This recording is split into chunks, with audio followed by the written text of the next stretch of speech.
This is David with Desert Psycho Gaming, and it's a little bit different video. I'm not wearing a suit for one, and I know my lighting is bad, but there's something I briefly wanted to talk about, and that is simulated supply shortages, in particular with Pokemon. So if you're out looking for a product, if you're excited about new products coming down the pipeline, and you're expecting quick price movement, just be aware.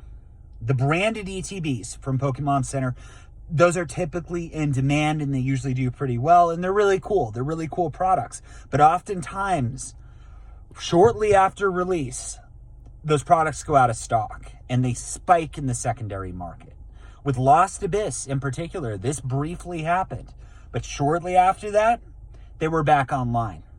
My opinion, there's no way possible that Pokemon Center runs out and decides to print more. It's a huge unknown of how much product is actually on the sidelines. So it makes sense for Pokemon and distributors, depending on the channel, to only release a small amount of the product available into the market at a time, because that creates demand in the broader market. So if you're talking about branded ETBs from Pokemon Center, let's say they sell out entirely, rapidly, right? And there's huge demand for this product. So in the secondary market, it spikes up to $100. It's $49.99. So it's creeping up there. It's double its value, basically. And people are looking for them, and people are buying them. And then suddenly, magically, Pokemon Center gets more of them, and it's suddenly available. The speed at which those products are going to start moving are going to be substantially quicker, because according to the established market value, they are a deal. So when you're deciding what to buy with Pokemon, if you're rushing to go get a product because you feel like it's not going to be available, just be aware. We're only seeing what's available as the trickle. It's really hard to make an assertion that Pokemon has limited supply of just about anything, unless it's truly advertised as such, a limited release. It makes way more sense for Pokemon Center to only show a small amount of product that they have, allow it to deplete and go out of stock, and let the market dictate the prices. So when they open up the doors again for the general public to buy, the floodgates are open, and the speed at which the product will be purchased will dramatically accelerate. So the reason why I wanted to talk about this now is because, Lost Abyss, I just saw this happen. I picked up some ETBs because I like it.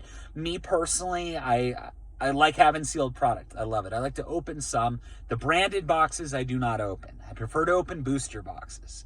But the ETBs are easy to store. It's great for sealed inventory. But for really quick price movement, it's clear that Pokemon Center has decided that this is a much more effective way to go. And I do not imagine there's going to be much scarcity with any upcoming products. So when the Charizard box releases, be aware. There can be limited supply in a lot of different channels, and it can sell out, and the price can trickle up. And then magically, I wouldn't be surprised if magically a lot of new inventory entered the market.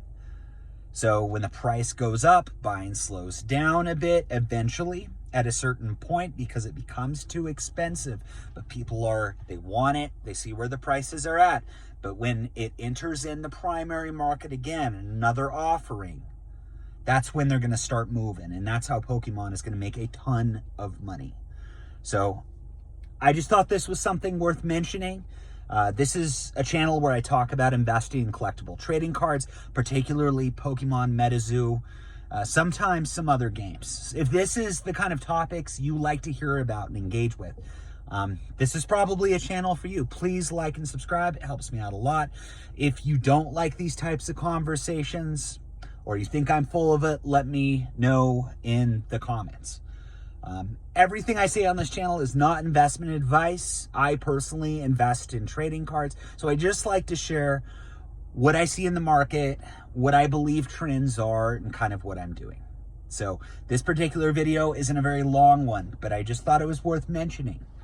Simulated shortages are a very, very real thing. And it's going to hurt scalpers for sure.